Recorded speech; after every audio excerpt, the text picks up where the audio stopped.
my name is Rashid Palmer. I'm really sorry that I can't be with you. Sadly, I got triple booked and so I'm at a different meeting. But look, this is a really important agenda for me. Inclusion is fundamental for IT to be able to solve the problems. Unless we have the whole of society represented in the teams that are building those systems will not be there to serve the whole of humanity. So what you're doing is fantastic. I'm really delighted to be partnering with Coding Black Females. There's an opportunity here for us to really build those programs that can make a difference and help those black women really become the leaders that they aspire to be and really give them the opportunity to realize their ambitions.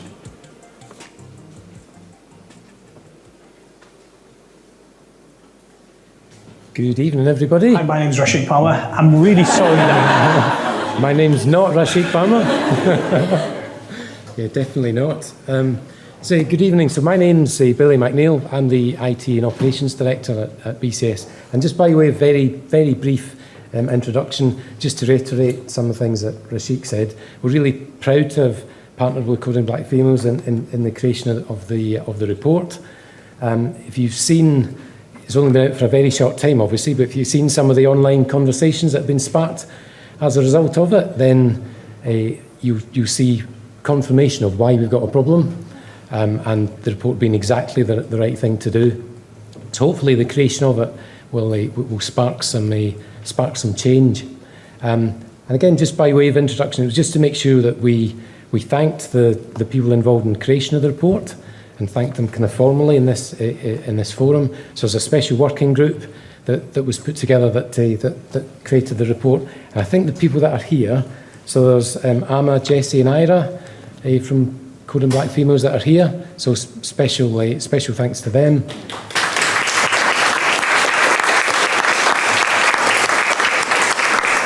And our two staff members who are heavily involved in it, Jenna, who's here, and Brian Runciman, who's not here, but those were the two main staff members that involved in the creation of the report. So, like I said, hopefully the report we'll talk more fully about the subject, but hopefully it will spark some positive change, which you'll see from some of the comments online. If you look, that's a good thing to achieve. So, without further ado, I'll hand over to Efwa, who's going to take over and kick the evening off.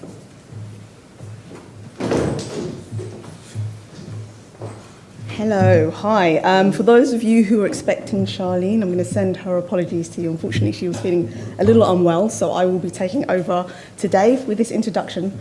So thank you. So good evening, and welcome to the launch of the BCS CBF Diversity Report. Last year, the BCS report found less than 1% of black women worked in technology. So this year's report has a specific focus on black women working in the information technology industry. For this report, Coding Black Females wanted to ensure that the experiences of real black women working in the industry were captured. Although at CBF, black women are our main focus and key demographic, it is important for us to provide findings and recommendations to as many people as possible in as many organisations as possible. Both CBF and BCS want to influence industry-wide changes around diversity and inclusion. We both want to make IT good for all of society. The working group behind this report work within technology, across different sectors, roles, and levels of their career.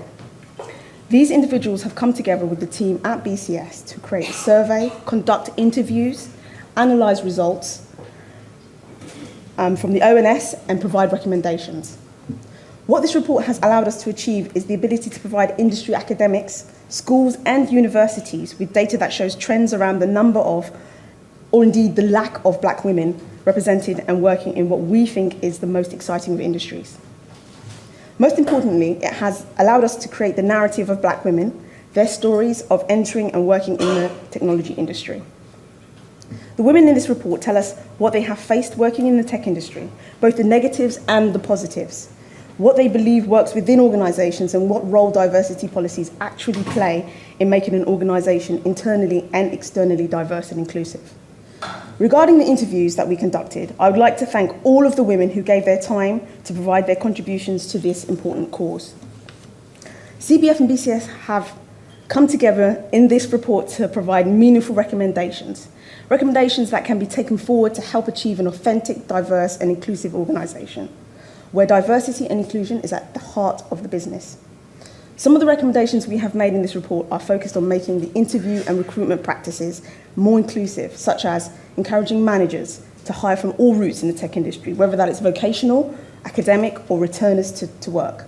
Encouraging recruitment teams to review the inclusivity of their human sift and consider limiting algorithms to prevent hiring to a specific organisation's template.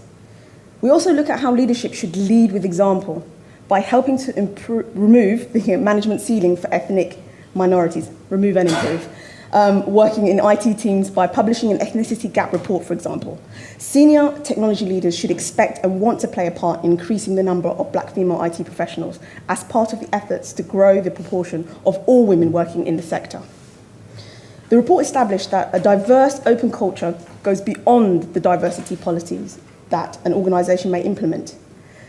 So for example, black women are frequently represented by tech companies in their marketing and in their recruitment campaigns, but this needs to translate to real opportunities to progress. The report established that a diverse, open culture goes beyond the diversity policies that I'm reading the same thing again. Once inside the system, what a truly inclusive environment might feature are staff networks, education and training opportunities, focus groups, and continuously shared and reviewed D&I policies to understand what is working and ensure implementation isn't just lip service. As we have done with BCS, we also recommend partnerships, as they can really make a difference to organisations. So partnering with a range of IT-focused communities, such as Coding Black Females and Black Valley, should be encouraged, as these partnerships can provide access to free mentoring programs and training opportunities within the black community. I mentioned earlier that black women are often represented by tech companies in their marketing, but this is not a reflection on how many are actually employed. The report alarmingly highlighted that over 20,000 black women are missing from the IT profession. We discovered through our research that black women still report barriers to entry and progression, such as lack of flexible working, career development, support, and strong tech bro culture. As I reflect on the research and report that has been created, it's simple. A diverse tech profession provides much better products and outcomes, as we all know this. It's important that this report conveys that message, and we need senior leaders to match the large numbers of black women currently appearing in tech and engineering adverts with genuine opportunities to progress in this rewarding jobs. So I'm now going to hand over to the panel, and it's going to be a panel discussion. If you can all get ready and get seated. And so we're going to listen to a panel discussion hosted and facilitated by CBF's Jessie, Auguste, who's currently a software engineer at CybSafe and an active advocate for diversity and inclusion. So I'm going to hand over to Jessie to do those introductions. Well, thank you very much.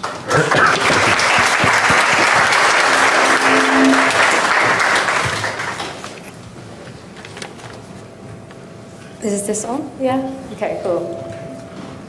Hey everyone, so today we are joined by Stephanie Itimi, who is the founder of Seidea, which is a social enterprise helping Black, Asian and minority ethnic women build cybersecurity careers. We have Mehret as well, who is the Vice President of Digital Products at Visa Europe, and Paul Williams, who is the Technical Lead at Google Cloud, Voice of the Customer. Great. So to start off, I've got quite a few really interesting questions to get through, so I'll start by asking you, Stephanie, what do you think is the best way for organisations to ensure interview and recruitment processes are more inclusive? Thank you for the question. I think there are different things that employers can do. The first thing is we talk about name-blind CVs, and this is actually quite impactful because I remembered earlier in my career, when I was not in tech, but more in economics, I was just sending my cover letters to different organizations within the think tank industry. And then when I turned up, they were quite surprised because they were expecting someone, because of my last name, to be Japanese. And that just shows how by someone looking at someone's name and having that affinity with that person's name, it can actually create a lot of biases which can hinder or help people. So by having name-blind CVs, by having diverse people actually interviewing throughout the different processes, don't just have one person, have different people who are scoring so that it's a non-biased recruitment process, but also the type of questions that are being asked. So my background is more in public sector, and I know that with that they have a set of questions and competencies that they look for, but I know that that doesn't really translate within the tech industry. It could be different questions asked.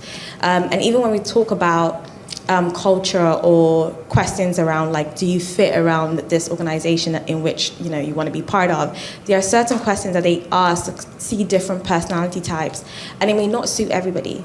I really can't wait for us to get to the tech bro question, because I definitely have loads of experiences about that.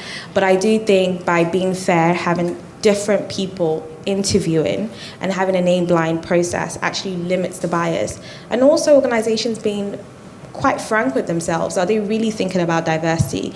And lovely speech earlier talked about how black women are normally seen in marketing, in pictures, but it doesn't really translate in the experiences. So I'm really excited about this report.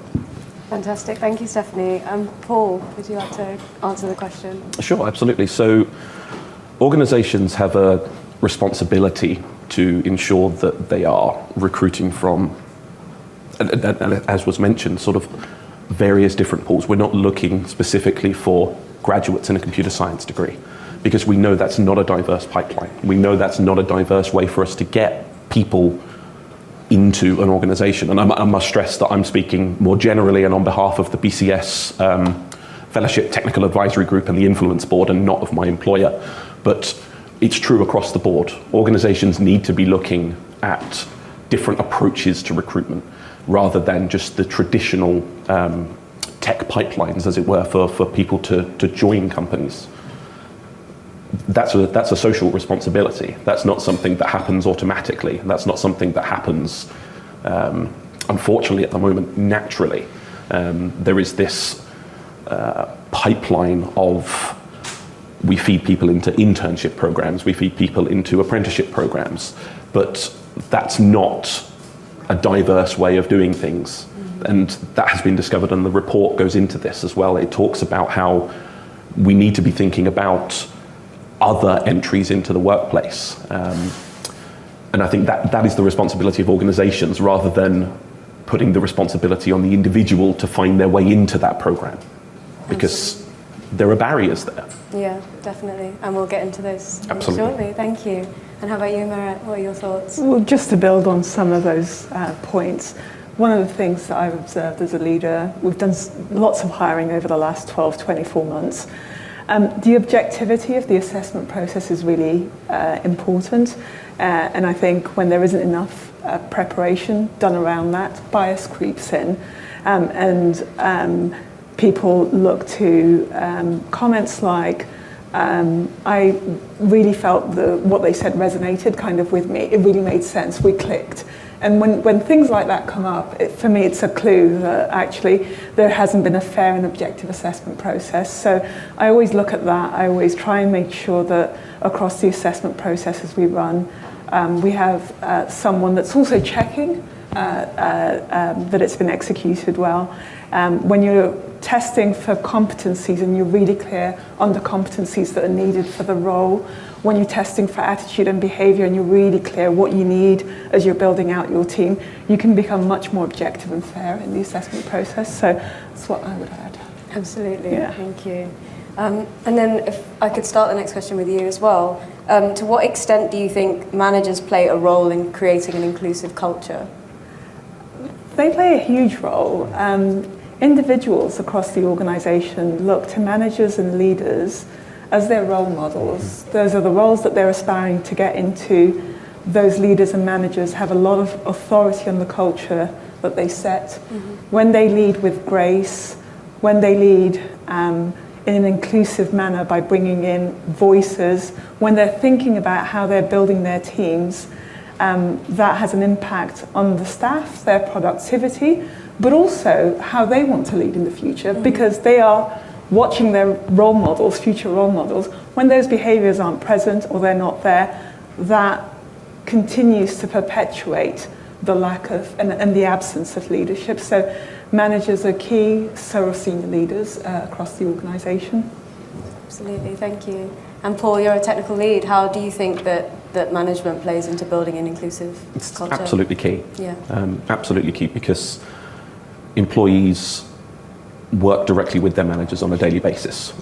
Senior leadership have their own responsibilities into this as well, and we may get into that, but managers are often down on the front line of things, and so they are really responsible for sort of leading by example, leading by showing commitment to diversity, showing commitment to getting the right people for the team, making sure that the product we're putting out or the service that we're putting out is representative of the target audience.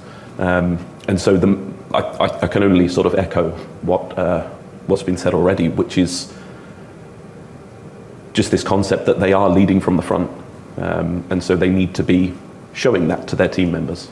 Absolutely. And Steph, you work with organisations to help them to get more diverse people into their organisation. So how do you think that leadership plays a role in inclusivity? I think it plays, similar to what's been said, it plays a major role. There's a term that people don't leave bad companies, they leave bad managers. And it's especially key when you're looking at the progression within the company, because your manager is a type of person, they're more likely to refer you higher up for a promotion or an opportunity.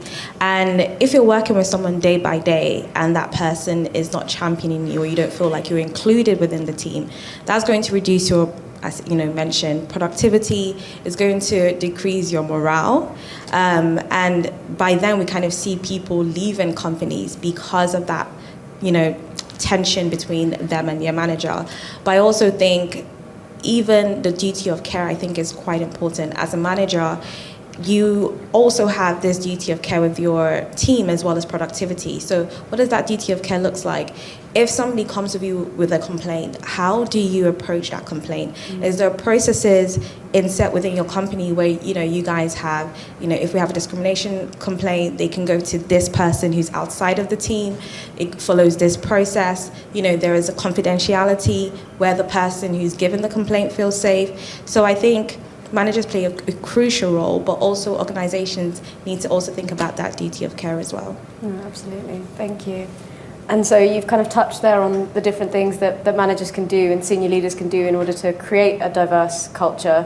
Do you have anything to add, Mehret, on kind of what are the actions or what are the things that some of the leaders can do in order to create that inclusive environment? Leaders have a huge responsibility. I think when it comes to the topic of diversity and inclusion, some certainly things that I've observed in the past is it's been a set of people in HR that have defined those policies and they're rolling them out. I mean, it doesn't work that way. I think senior leaders are totally accountable for implementing the processes that lead to a diverse culture that ensures a diverse population of staff, that there is serious progression, that they're also working with the community in order to make a difference. So they're totally responsible for implementing the processes, making sure it happens, and that the outcomes that we're all looking for take place. So that is the responsibility of senior leaders. Yeah, absolutely. I love that you touched on working with communities as well, because you can't really evaluate the efficacy of an intervention if you're not seeking feedback on it. You cannot be an organisation that is present in a community without working with and giving back to the community. It's just, it's, in today's world, it's not acceptable. I have to agree. Yeah. And how about you, Paul? What do you think are some of the actions that leaders can take in order to build that? Leading from the front is so important, and for sort of what you mentioned is this concept of senior leaders sort of pushing that off to HR. Oh, it's a diversity policy problem. I'm doing everything I can to do that sort of thing. Demonstrate that. Show that from the front. If you're failing to do that, you're not just failing yourself, you're failing the company, you're failing the employees, you're failing your customers by not building and promoting a diverse workforce by building and promoting diverse products and diverse services. And the ultimate responsibility for that has to lie with senior leadership to not just implement a diversity policy, but to live that diversity policy and take it beyond the words that are on the paper, to actually implement it and do something about it now rather than making it the 2023 priority that gets pushed back to 2024 when 2023 gets busy. Make it a priority now to do something about that. Definitely, and that's one of the findings we had in the report, right, was that we saw that it actually does damage to the people that you're trying to help if you set up these D&I policies and then don't action them, and it's quite easy to see, at least from those people we spoke to, they were very clear in that it was easy for them to spot when there wasn't integrity or necessarily there wasn't the commitment behind the statement that they're making. So Absolutely. That's great. And so the next question I'd like to ask is for you, Steph. How do you think organizations are best tackling the tech bro culture? And do you think tech bro culture is still apparent in organizations? Yes, that's the short answer. But I think it's the tech bro culture. I feel like it manifests in different ways. So I really can only speak from cybersecurity because that's my kind of background and experience. And the tech bro culture comes in that industry. There's a lot of people coming from the military sector. So because of that, it's kind of this military tech bro culture, which could be different within other different parts of technology. And with that, it's things like, thirsty Thursdays, going to the pub, having a night out. And sometimes that personality type, you may not be brash, because within that culture, it's like you need to be straightforward, you need to be brash, you need to be able to take on criticisms, you need to have a tough skin. And not everybody's built like that, especially if you're, I don't want to say a woman, but not everybody might be built that way. And because of that, it can create differences. And even when in a particular role, when I was kind of in that situation, I had to think, okay, how am I going to navigate this where I'm supposed to show teamwork, but I don't want to go to things like Thirsty Thursdays. This is just not my personality. And a way around that was, I was like, okay, what can I do? And then I found out, okay, on Tuesdays, statistically, it tends to be more busy and people are more stressed. Why don't I do a mindfulness session for my team and use that as a way of me showing teamwork? But that was me just using my initiative and trying to, think outside the box. But not everyone has that, time to even think about ideas. And then if you're not finding ways of, building your team or inserting yourself within a team, when you're then having your peer reviews, that then would show, because it's like, well, she's not attending these events, so she's not really trying to be part of a team. So when we're thinking about inclusivity and tech bro culture, is really understanding the events, the activities that we're doing in the consensus of team building. Does it actually include everybody? Because not everybody likes to drink. Mm-hmm. Not everybody likes to go out to the pub or go outside of work. Some people are more introverted, and how are we accommodating these people that may not fit the mainstream culture that we have? And especially if you're in a field where it's 85% men and 15% women, you're already a minority. So I think with cybersecurity, I know that tech bro culture really comes out a lot. And I think organizations really need to think, and I think it starts from leadership, saying, okay, we need to be mindful of events that we're doing or team building. We need to actually ask for feedback. We need to have employee resource group that we can be our sounding board, that we can ask them for advice to then shape the way we're doing our culture within the team or the way we're doing our team exercise. And I feel like that way we can move away from this tech bro culture that tends to be fitting a certain type of demographic and excluding others. No, absolutely. It's a great answer. Thank you. And I think it's important you mentioned your example of the mindfulness exercise and having to think outside the box. That was you going above and beyond in order to kind of have that relationship with your colleagues. And that shouldn't necessarily be something that you have to do in order to prove that you want to be there and that you deserve to be there. So, yeah, no, it's a really good point. Mehret, what are your thoughts on tech bro culture and how that is in the workplace? I have to be honest, I think it's not something I've observed in my experience, in my career, partly because of the organisations that I've worked for. But I know it's out there, I know it's evident. I chair a network for women of colour in payments, and we recently had some startups, a young black female founder who came to talk to us about her experience raising funds. And I was amazed at the stories. You know, the bros would show up and have their pitch, you know, they have a plan, they're not quite sure how they're going to make the money.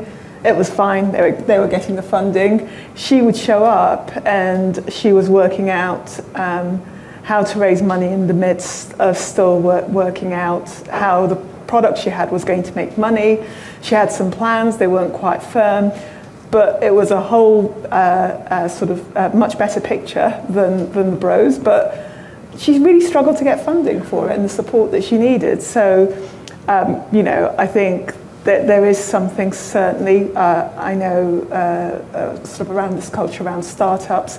I've been fortunate that I haven't seen evidence, but I think some of the stuff that you've been sharing with us around how you can ensure within an organisation as leaders that you're arranging different types of social events for people to come together. The culture is the right culture, and you know, it's inclusive, can help. Yeah. Thank you. And how about you, Paul? What are your thoughts on? It's part of the team leadership side of things again, right? And there's no one way to run a team correctly. There's no one social event that everybody on the team will be the perfect event for them. And so there needs to be this diversity, this variety, this interest in understanding members of the team as they are. Not everyone wants to go to the pub for a drink after work. That's not my ideal social situation, right? Not everyone wants to go to a theme park. Not everyone would want to go to, I don't know, a potluck or something like that. Just as we wouldn't take our team members and our employees and things to sort of inappropriate events, sort of not work appropriate events. We need to make sure that the appropriate events are actually appropriate for the team that we're building. And making sure that everyone feels included and everyone can get something out of it. It's not just a case of, oh, let's just go to the pub for a drink. Because as you mentioned, it comes up in reviews. Yeah. This member of the team isn't attending social events. Yeah. Well, suddenly it's become a work requirement to go to a social event.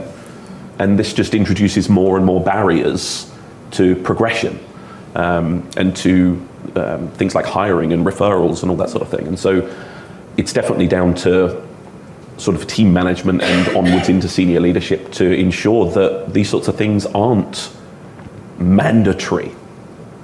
You won't get promoted unless you come to the pub with us.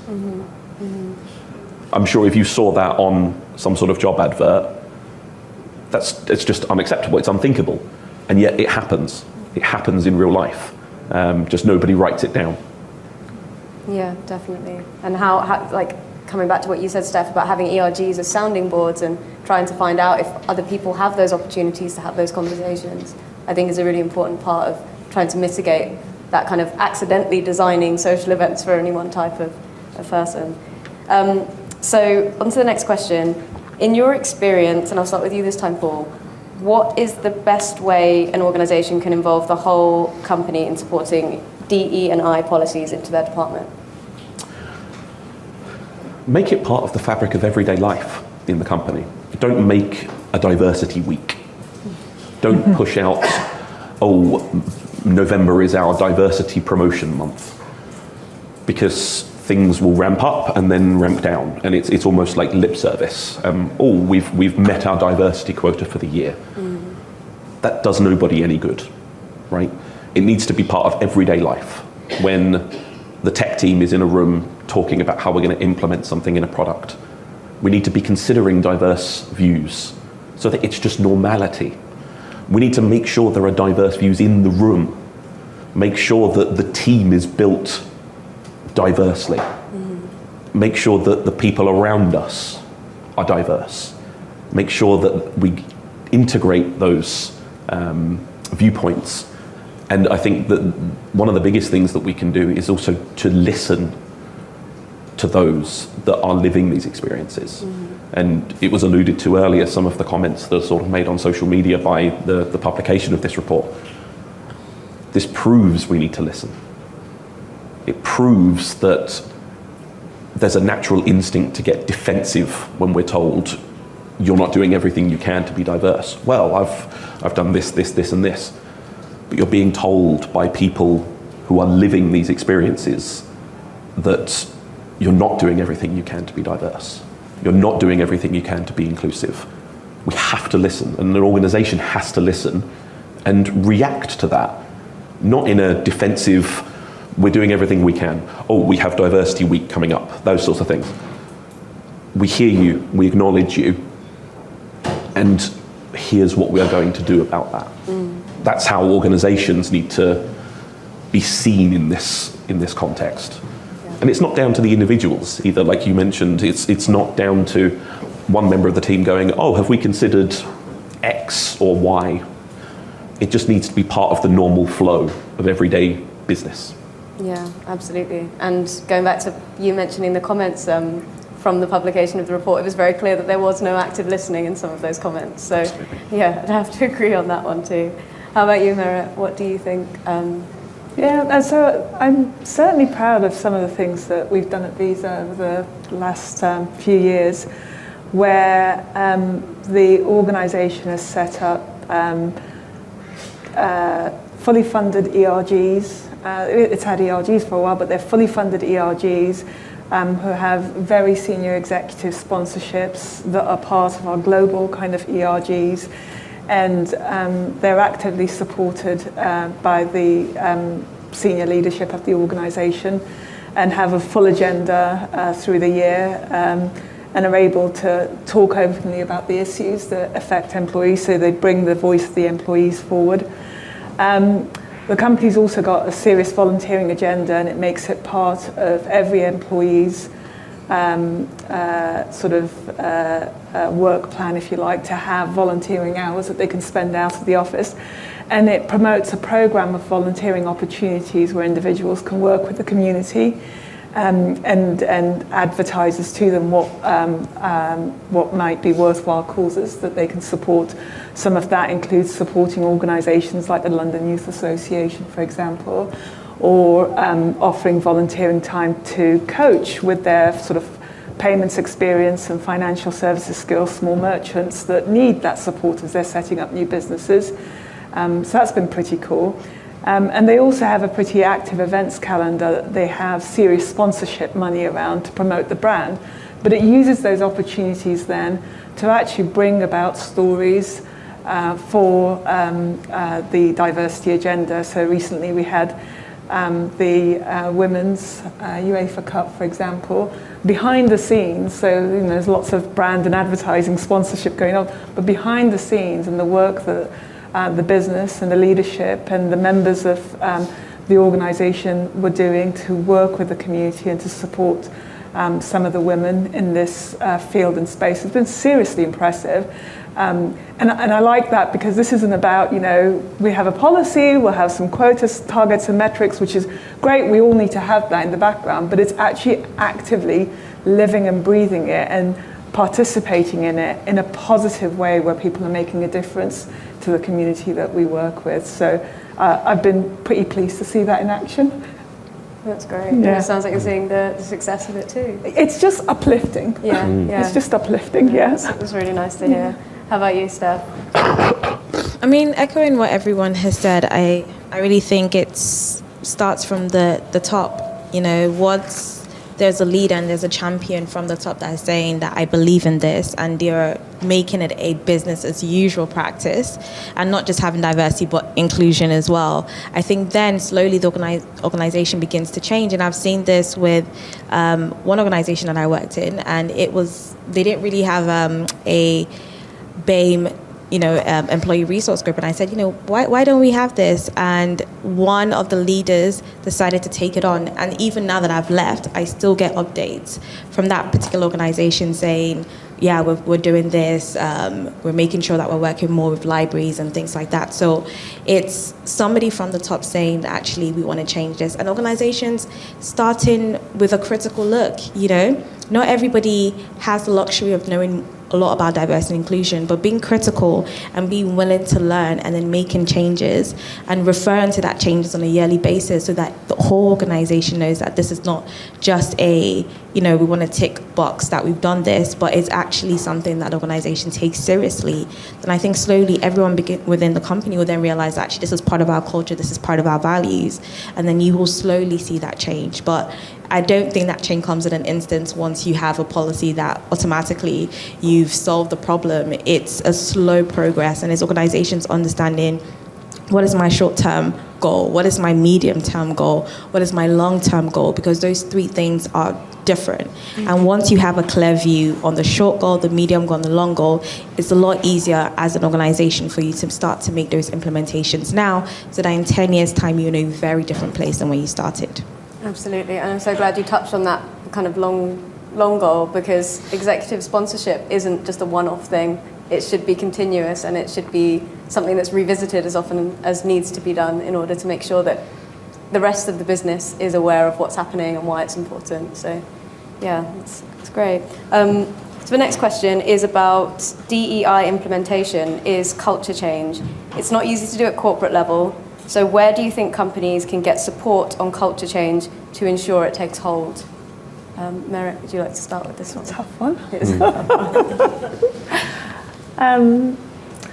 So certainly, I think working with organisations like Coding Black Females, like other organisations that are working at bringing more diverse individuals to the workplace, connecting companies with them, platforms like the BYP, for example, and the great work that they've done to connect organisations with individuals looking for opportunities. I think those things certainly help an organisation in trying to promote that change. And the reason I think that's important is because people need to understand the impact of lack of diversity on the community as it happens, and working with folk that really understand how that hits, having access to individuals to understand the impact that it's having on the community is really important, because that builds understanding. I think it's only when you have understanding that you can start to think about what can we do about this in a way that's truly kind of transformational. And things take time, so you need that committed sponsorship, as you said earlier, executive sponsorship to the agenda. I think it's only with that you can start to see change, but it's certainly difficult. I think I probably park the word DEI policy for me. For me, it's about kind of inclusivity, giving back to the community. I think it's about much more than the policy. Mm-hmm. It's about making a real change and seeing that change. And I think you've got to work with other organisations in order to be able to understand those lived experiences and work out how you can build those connections to make a difference. Amazing, thank you. And how about you, Steph? What are your thoughts on kind of overcoming those barriers at a corporate level? I think it's understanding that we all live in a global world, and if we are to take a change, you do need diverse voices. You can't stay the same and feel like you're going to, evolve as a company.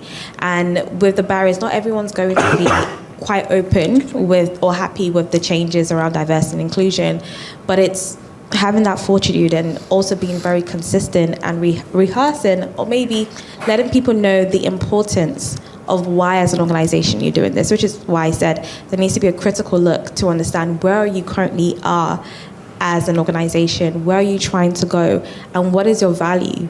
As every organization has operating values that they follow, what is your organization's operating value, and how does diversity inclusion feed into that value? Because that's also a great way to then put it as a business case to say, actually, this is part of our values. We need to make a change. And even showing example case studies. I think with the visa examples, I've even been inspired. And by showing different case studies of things that have happened in other organizations and where it's taken the organization, is also a great way of putting it forward to a corporate board. And sometimes you have to put those numbers and say, the financial benefits of being more diverse and things like that, because everyone's different, and not everybody, is emotional, moved by lived experiences. Some people are moved by numbers, some people are moved by financial results. So understanding your audience and thinking about how you're going to convince and convey it using those different methods, although, it's like, why do I have to do this? It's common sense. But sometimes you have to be strategic in understanding your audience and understanding what's the best way to put that forward. And then once you do that, over time, it's not going to be immediately, but over time there will be a change, because some people might leave, but as more people are coming in and you're saying that this is where we stand as an organization, you will see a change in 5 years' time, in 10 years' time, but it's not going to be a change by just automatically saying that this is a policy that I'm implementing or creating as an organization. Definitely, thank you. And how about you, Paul? Sure, sorry, I've got a bit of a coughing fit. That's okay. So the question is worded, it's not easy to do at a corporate level. So nothing worth doing is easy, right? Otherwise companies wouldn't exist, businesses wouldn't exist, and we wouldn't have experts in fields, right? It's not easy to be good at something. But I don't think anybody here expects any individuals, senior leader or manager to be an expert in this, to know everything about creating a diverse workforce. And that's why it's so key to be involved in communities, so key to form ERGs, employee resource groups, whatever you want to call them, to be able to use those connections that you build to hear voices that you might not otherwise hear. It's crucial that it's not just seen as an afterthought, that it's tacked on. Whether that be something in the hiring pipeline, for example, we think, okay, we're looking for 100 new engineers. Oh, we should think about getting diverse pipeline. That's just sort of a tack on, a nice to have. That's the easy way, right? The harder way is to say, we want to build a diverse pipeline to hire from. That's a much harder task, and it takes longer, as has been mentioned multiple times, right? That's not something that I can go in on Monday and click a button and it's done, right? So it becomes a chore almost. Well, good. Like it should be something that we tackle now. Yeah. The best time to plant a tree is 50 years ago, right? The second best time is to do it now, because then that's the start of that 50-year journey. Now, I truly hope that it's not 50 years before we can say we have a diverse workforce. I truly hope that sort of the work that Coding Black Females and the BCS have done in putting together this report and the ongoing work that's going to come from this will help accelerate that.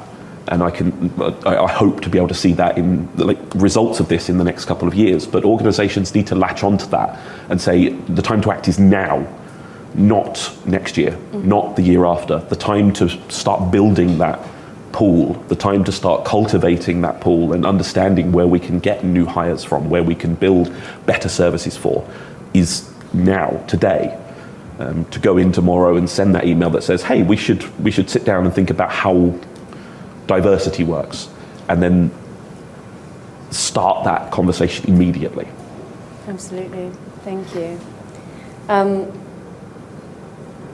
So I've got a final question, which is, have you worked with black women in the tech space? And if so, are you able to describe your interactions and also the perception from the others around you? I haven't worked with enough black women in the tech space. That's just the fact. I've been working for 20 years. In the early part of my career, I didn't come across many black women. I think it's only now, maybe over the last 3 or 4 years, that I'd say I've started to see more black women in tech, visible, so that they may have always been in tech, but more visible in tech. And I'm certainly hopeful. I'm really hopeful when I meet particularly some of the intake that we have around this space, when I meet young black, male or female, individuals that are leading the way in tech, or certainly in sort of doing their own thing in this space. I'm thoroughly inspired. And I look at the work that Charlene's done, for example, and you know, the volunteers that work with her and the other members of the association. I mean, that itself is impressive. We shouldn't have that. We shouldn't have to do that to make a change. But when you see the quality of the individuals that are leading the way that they put their points of view across, the way that they're leading in their industries and what they've got to contribute, makes me really proud. And when I started out, it didn't exist. And so I'm certainly hopeful. And I hope that the work that the BCS does in this space and continue to push creates more avenues for organisations to recognise and hire more talented black women into technology. That's what I'm hopeful for. Definitely, thank you. And I think that's something that we tried to get across in the report as well. We've got some incredible black women who are sharing their stories and the things that they've been able to achieve. And yeah, similar to you, I hope we see more of that as the years come. Paul, what are your thoughts on? Absolutely. I hope we see more of it too. The pool is there. Exactly. The people are there, but so are the barriers currently. Yeah. Right, and it's that needs to be changed. My current manager is a black woman, and when I reviewed the question beforehand, right, I started thinking about how do I describe my relationship with the people that I've worked with, the black women that I've worked with, and I am in a very lucky position to be able to say it's neutral because they're my colleagues, they're my teammates, they're the people that sit around the table with me and are smarter than me on many different subjects, right? And I get to work with wonderful, experienced people every single day, and I'm lucky enough that there are black women in among there. Are there enough of them? No, there isn't, because as the report proves, when the workforce isn't fully representative of the UK, it's not fully representative of the people that we build products for and the people that we provide services to. And that's been true throughout my entire career. So I realise I'm in a lucky position to be able to say, these people are my colleagues, they are just another member of the team, right? But again, that's an easy thing to be able to say, we've got it right. I don't think any company has it right. And there's always more that can be done to break down those barriers, to remove them entirely. There doesn't need to be barriers because, as you mentioned, the people are there. And I'm not going to use I was going to say desperate to work. I'm not going to use the word desperate because that's not the point I'm getting across, but they are the right people for the jobs that are out there. Mm-hmm. They are the talented, hard-working, sort of extraordinary people that companies are looking for. We all say we want the right person for the job, right? The right people are out there. Some of them are black women, but they're often looked over. Yes. For the very reason that they are a black woman. And that is not acceptable anymore. It's never been acceptable, but it's been accepted. And so we need to work to break down those barriers that prevent that best person who happens to be a black woman from joining. Definitely, thank you. And Steph, what are your thoughts? I think you guys have said it brilliantly. I think from speaking to different black women on a daily basis, a lot of them are interested in working in tech. They are saving up, trying to get the certifications, trying to get experience any way they can, but the opportunities are not just there. And it really frustrates me when I speak to cybersecurity companies and they're saying, oh, there's just not, they're trying to hire diverse candidates, but you're just not seeing. And I'm like, you guys are not looking at the right place. Mm-hmm. You're not being open. You're following the same strategic, I'm going to focus on Russell Group, I'm going to be doing grade-based, and it's removing a lot of candidates who just have amazing experience, but just looking for that one opportunity to step their foot in the door.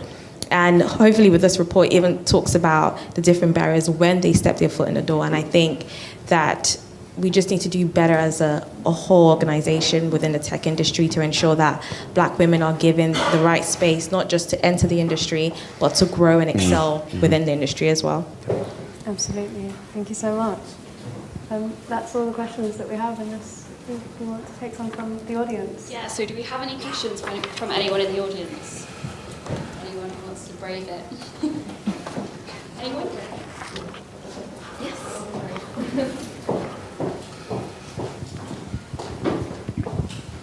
Hi, thank you all. My name's Kate Hazeldine. I'm from the Office for Students, which is the higher education sector regulator in England. I actually work in the pathways and progression team at the Office for Students, currently working on a funded programme which is all about trying to improve the diversity of the pipeline for the artificial intelligence and data science sector. And what really struck me was what you were saying about how the pipeline's not there. And we need to build that now. So I just wanted to kind of understand from your perspective, how do you think we can start building that pipeline, and how can we make it more diverse and accessible? Like, because obviously there's a pipeline, but it's not accessible. Like, it's not an accessible pipeline. So how can we do that, and how can we encourage higher education providers and organisations to work together to kind of build that starting now, so that we can not wait 50 years for it to kind of happen? Absolutely. I think your characterization of the pipeline being there but not accessible is much more accurate than me saying the pipeline isn't there. Because as has been proven by the report and by like the comments that have been made tonight and the verbatim notes that are in the report as well, the pipeline is there. Really, it is there. The traditional pipeline doesn't bring us diverse candidates. Organisations need to lean into ensuring that they are. You mentioned organisations might go to traditional Russell Group universities, or they're looking for a computer science degree or something like that. They need to lean into the idea that the right candidate might not have a computer science degree, right? They might not have come from a Russell Group university. They might not have come from MIT or Cambridge or wherever they may have come from. Instead, expanding on something that you said earlier, what's the words I'm looking for? Check I can't remember the exact words you said. It was about building on, rather than looking at the CV and saying, oh, you've got this degree, you've got this certification that you're in.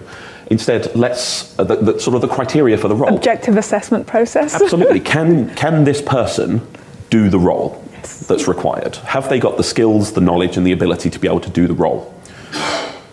That's where I'm sort of leaning towards sort of building these pipelines, is that we're not looking for a certificate that says you've got a computer science degree. We're looking for evidence that you can perform the role, right? And so more skills-based assessments in some situations. Like you say, being objective in the hiring process. There doesn't need to be names on the hiring process until the contract is signed, right? Because that's the legal document at the end of the day. Ensuring that the candidates and the pipeline are prepared to be able to execute the day-to-day needs of the role, rather than feeling, and this is definitely the lived experience of some people, I've seen it in the report and I've heard it from colleagues and friends, that they have to do more just to get seen. And it breaks my heart a little bit whenever people say that, because I don't come from a traditional IT or computing background. My degree is in theatre, okay? And now I am lucky enough to work in this sector with amazing people. So I don't have a traditional route in. And I think one of the only reasons that I'm able to have done that is because I am a white male. And so there was no barrier there to say, hey, you don't have the right qualifications. I was lucky enough in that sense. And it shouldn't be about luck. It shouldn't be about luck. And I recognise that I'm sitting here right now as a white male in sort of the experiences of black women in the information technology sector. And I know there are many other black women that would have probably been a better panellist than me, but honestly, I'm honoured to be able to sit up here and talk about something that is really so important. And I want us to be able to say a year from now, 2 years from now, what we did has given us the right people. And I can't change that today. None of us can change that today. but we can start that change today. And so leaning on organisations to provide you with, this is the sort of thing we look for. This is what we test. This is what we need for this particular job family. This job family needs to be able to do this, this, this, and this. The traditional route is a computer science degree. But if someone has been doing this sort of as a hobby, if they've been doing it recreationally, if they've been involved in coding black females or something like that, absolutely we want to see them. Absolutely we want to get them in front of us and like, they can demonstrate to us they can do the job, just like any other person. A bit long-winded, but I think I got there. I'd just add to that, some organisations do source through recruitment agencies, and here there are more and more agencies that are specialising in helping organisations build diverse pipelines. So that's really important. I think just as it's important these days to, as you're sourcing support from solution providers, to have ESG credentials and hold them to account to that, absolutely hold them to account to building those diverse pools that you need for recruitment. So, yeah. Steph, did you have anything to add? Well, I think my panelists have been giving great suggestions, but I think it's been in a great space to say that we need help, and reaching out to organizations who are doing great work in the space, like Coding Black Females, to say, you know, we need software engineers. We don't know how to. I know there's Black in Data that might be helpful for you, that kind of work within that data space. So looking for organizations that are doing the ground or the grassroots work to try and get more people in the space is a great way to kind of say, okay, are we doing enough? But going out to, you know, I think the more you give, the more you receive. And just by doing mentoring programs, or maybe even looking at your community library, there is so much that can be done in community spaces that people tend to ignore. You know, seeing within your local communities, there are things that you can do with your, you know, your local branch. Saying that, you know, we're doing our recruitment for, instead of doing it in the university, maybe doing it in a local area. That would change the type of people that will attend those events, because you're looking outside of the box. So I think being okay to ask for help, reaching out to organizations who specialize in the area, and being critical with the process, you know, reviewing constantly, are we doing enough? And I think that will definitely change things. Absolutely. And just to add to that, I think taking the time to invest in the training that will help somebody get to the point that they're ready to do that. I think there's a lot in terms of, like you said, the barriers with academic achievements that some people just won't have access to. And so if you're putting in that groundwork and you're providing those opportunities to have like a kind of deep dive internship, or just thinking about the different routes that you could help enable those people to become ready for that role.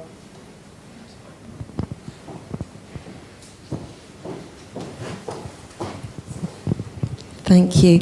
I'm Sonia Patel. I'm the Systems CIO for the NHS, and I stand in a position of real privilege to be sort of a BAME leader at quite a senior level. And our tech workforce is about 26,000 across the NHS, because the overall workforce is about 1.4 million. And I can stand in front of everyone today and say we don't have one black CIO, female CIO in the country, and that, you know, our CIOs represent 220 strong. I've got David, who's one of them, and that's really embarrassing, I think, for us as an NHS organisation, where actually, if you look at the profile of black women, particularly in nursing, it's not reflective in the hierarchy. And we've developed something called the Shuri Network to build sort of the next generation of black female leaders into these roles. But it's almost like an offer to work together, because I would really appreciate from other industries, from other pipelines, bringing in that new talent as well, because it will take us a very long time just to build within the current industry we're working. So real open offer to work with both Coding Black Females and other networks like the Cyber Network you've shared today, to open those doors for other women in the future.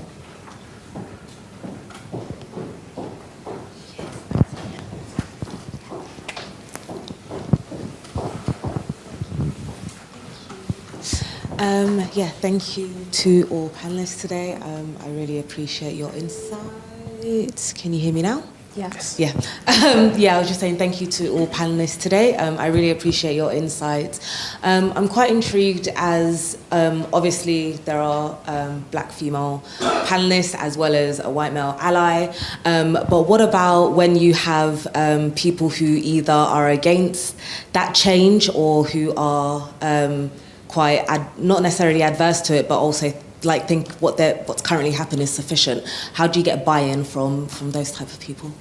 Oh, it's a great question. Okay, I'll start. I think it's being very creative if you're trying to be the change within your company, and it's not always easy. It's finding that one person in leadership who's able to champion you. And sometimes it's easy to start from a gender perspective, but that's not always the case. But sometimes it's good to see, okay, does your organization have a gender employee resource group? Because that tends to be the first resource group that companies start from before they start going into race. So seeing who are the members of that committee, and then reaching out to them to say, a lot of work needs to be done maybe from a racial perspective, and sharing your story, not completely, but saying how you are excited to work in the company, you think it's a great company, and you want more diverse voices because you know a lot of people who have experience, a lot of organizations who work in the space, and you think you can add value by giving them a different perspective. But the way I put it just now, it's showing them that they have an opportunity to expand your thinking than it being from a negative experience. It's I want to add value to the company. I think the company can move forward. I'm seeing different things being done in different organizations, and I think we can really take advantage as an organization within this space. So it's approaching it from a commercial value and saying, okay, what are other organizations doing, and how can we as an organization take advantage of that to improve our recruitment? But also it's unfortunately good PR, and I hate to say it, but sometimes you have to kind of sell from that perspective. So I think doing that, but finding that one champion or that one sponsor from a leadership team can really change things. And sometimes you have to go through different elements to get that. When you're having adversaries or people stopping you from making that change, you kind of have to ignore it, which is difficult, but understanding that there are different people who are going to, some people might be champions, some people might be okay with it, but don't want to speak out. Some people might just be totally against it, but it's to understand their perspective and say, okay, what are your reasonings? And saying, okay, thank you, I appreciate your reasonings, but I think if we can look at examples of X, Y, Z, actually these are opportunities rather than us trying to, do certain things that your advisory might say. But I think it's finding that one champion, being creative and being bold, but in a way that, like I said, you're putting it forward as a business case. So literally treat it like a business case that you're putting forward rather than challenging it, if that makes sense, is what I would say from my perspective. But I look forward to see what my other panelists might think of the question. I don't think it's sustainable to have people in an organisation that have some influence that believe it's sufficient to do nothing.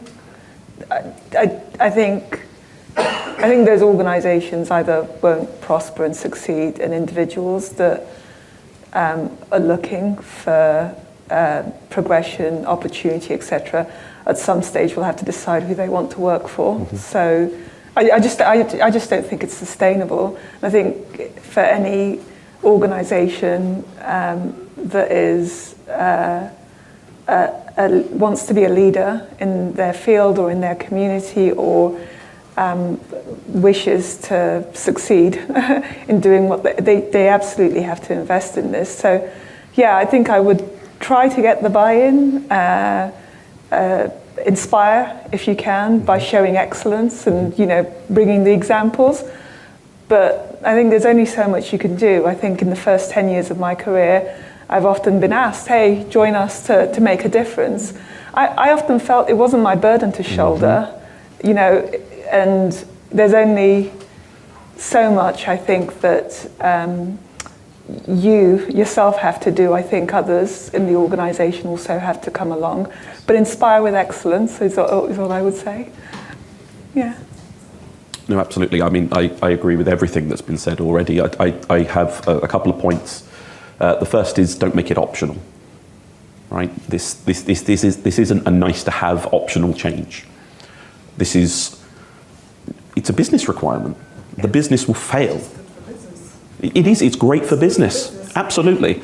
If someone is numbers focused, it's good for business. It will bring us new markets, all that sort of thing. It's not an optional thing that we can think about.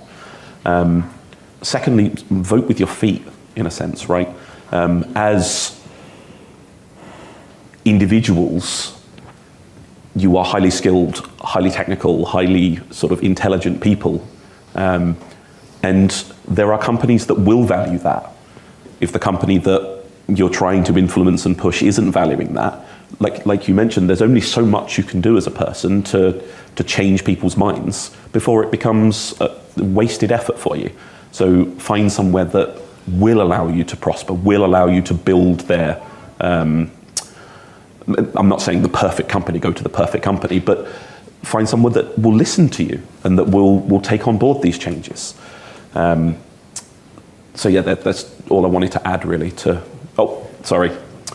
You mentioned the term ally as well.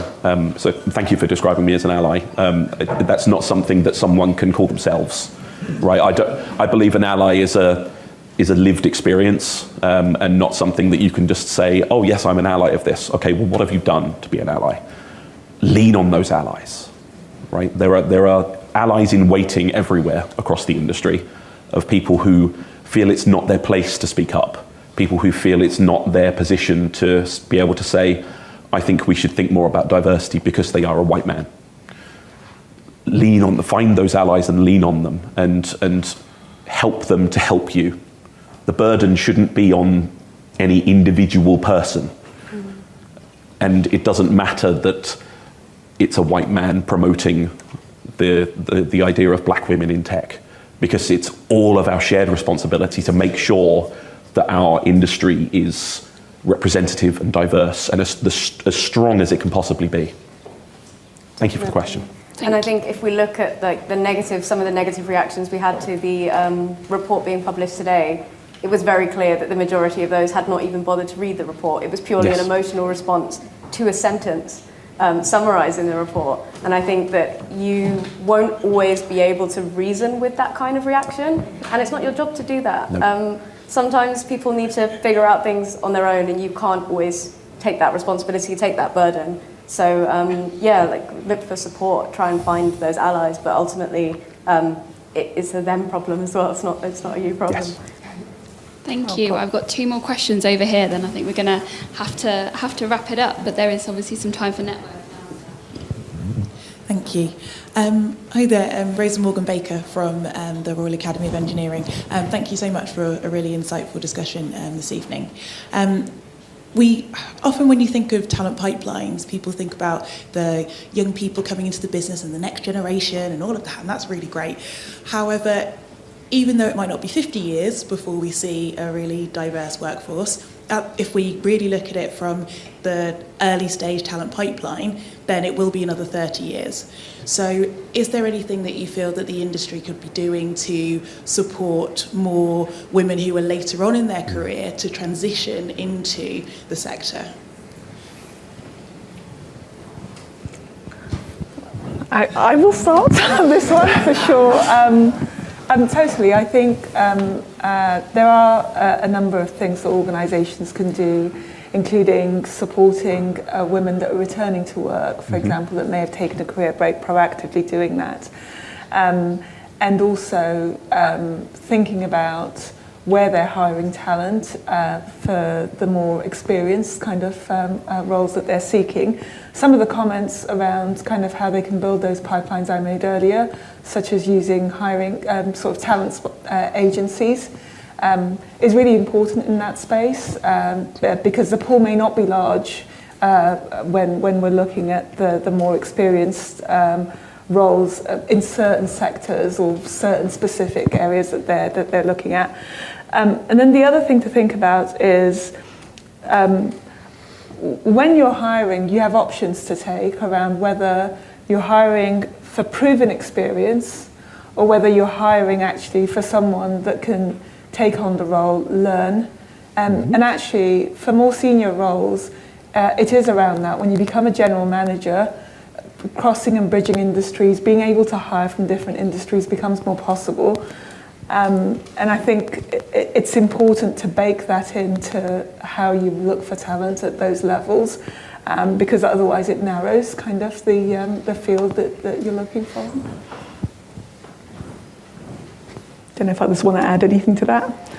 I'll leave it there. No, I think you've said it all. I think it's also ensuring that there are training programs within the company as well. So I've seen companies who have created training programs for specific technical fields that they might not be having talent, and different people within the organization that may not come from a technical background have done those programs within the company and then moved roles. But returning programs are so important, and just being more flexible, because there are loads of transitioners who have those skills. So for example, with Seidea, I know that I've seen lawyers who are trying to get into cybersecurity, and within data protection, there's a loads of law kind of crossover. So it's understanding as well where those transferable skills would be important, and being open-minded to your candidates as well. I'll just come back and add one more point. As an individual, so building your networks is important, I think, in this space. And I'll say probably the last 3 or so different positions I've held in companies have come about because of those networks that I've built to be able to get the sponsorship when I'm going for those roles. Those switches have been big switches for me. So moving from tech to operations, from operations to payments. I've moved into fields where I've had no previous experience, and I've done that because of networks and sponsorship. And I think that's really important for you as an individual, kind of to ensure you're cultivating that. Thank you. So on to our final question. Well, it's not really a question, but my name's Paulette Watson. I'm a global tech disruptor, founder of Academy Achievers UK, and currently leading on the Be Me Digital Inclusion to raise 1 million black women and girls in STEM and Web3 related careers. I really just want to comment and add to what you said about involving the community, really. Everything you've said has been amazing. The networking, the white allies, and getting people on board is definitely key. And this report is amazing, and it's really needed for now in order for us to close the digital skills gap. But in terms of getting more involved, it's really working with the communities. That's what I'm doing with the Be Me Digital Inclusion. Going to the churches, going to the mosques, going to the grassroots community groups, going to the schools, speaking to the parents, speaking to the pastors, speaking to everybody. We need to be in places where young black women are. That's the only way we're going to recognise the talents and get them involved and help to empower them, deal with their mental health, deal with the holistic approach. Then we're going to be able to see change. Thank you very much. I'll put.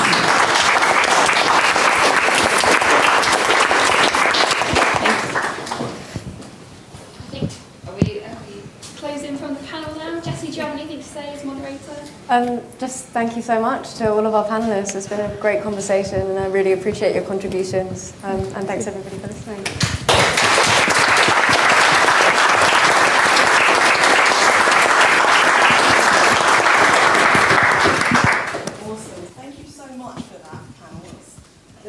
I'm supposed to summarise what was said in this panel, and like the type of personality I've written so much. There's no possible way I can read it all in time. But you know, there's so many cool points there, and so many important points that you all must have heard.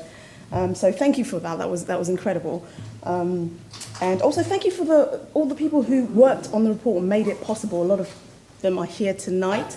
It's a really incredible achievement, and so many points in that report reflect my experiences in the industry as well. I've been a software developer for about 20 years. Now I'm the co-CTO at Coding Black Females. And everything that the panel said, I've also experienced as well. And it's so amazing to know that something like this is out there that you can use to kind of talk to people and show them other people's experiences all combined together to kind of bring awareness to the problems that this industry, black women can face, and barriers that they can face in this industry. So just in closing, I'd just like to say thank you all for coming here to this evening to support this CBF BCS report launch. We hope you've enjoyed this evening, and please feel free to take a copy of the report. I think everybody has a copy of the report on their seat, so take it with you and share it. It will also be available online through the BCS and CBF websites. So I think we now have an opportunity to network and start drinking.